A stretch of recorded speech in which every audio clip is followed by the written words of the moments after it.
चलिए देखते हैं सवाल क्या है। क्वेश्चन कहता है लिक्विड कॉलम ऑफ हाइट आपका 0.04 centimetre balances excess pressure of a soap bubble of certain radius.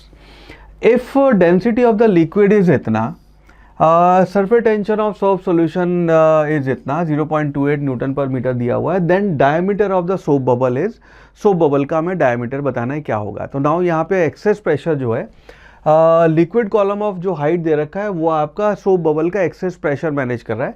तो अगर हम बात करें कि अगर आपका सोप बबल है तो इसका जो एक्सेस प्रेशर होता है उस एक्सेस प्रेशर को हम लिखते हैं यहाँ पे पर एक्सेस प्रेशर जो हम लिखते हैं पर सरफेस 2T/R, और सोप बबल की क्योंकि दो आपकी सरफेस होंगी तो इसका एक्सेस प्रेशर हो जाएगा आपका 4T/R।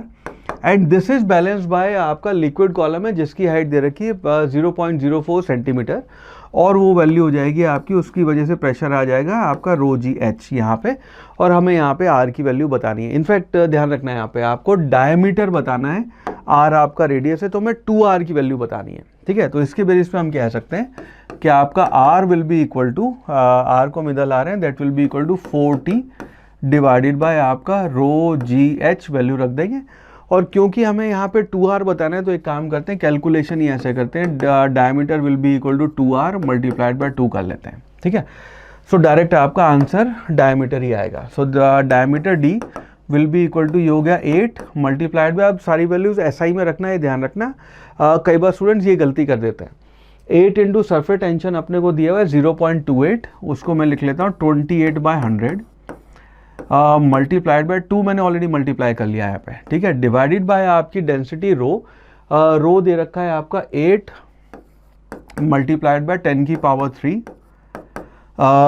उसके बाद है आपका जी की वैल्यू का है हम यहाँ पे 10 ले सकते हैं, और उसके बाद है आपका एच की वैल्यू जो है वो है आपकी 0.04 सेंटीमीटर, तो इसको आप लिख सकते हैं 4 डिवाइडेड बाय 100, और ये तो आपका डेटा जो दिया हुआ है उसको मीटर में कन्वर्ट करेंगे तो मल्टीप्लाइड बाय 100 ये और आ गया। ठीक है, तो इसको बस सॉल्व करना है, तो आपका डायमीटर जो है वो आ जाएगा, इसको देखेंगे तो 8 से 8 आपका कैंसिल हो जाएगा, और 28 से 4 कैंसिल होके ये तो बचा 7। अब 10 की पावर देख लेते हैं, ऊपर है आपकी 1 2 3 4 और नीचे है 1 2 3 और 3 6, तो हो गया 10 की पावर -2 मीटर, और हमें आंसर बताना है सेंटीमीटर में। तो आपका डायमीटर जो है that will be equal to 7 centimetre, यानी कि इस सवाल का इंटीजर टाइप आंसर हो जाएगा आपका 4, and you will get your entire 4 marks.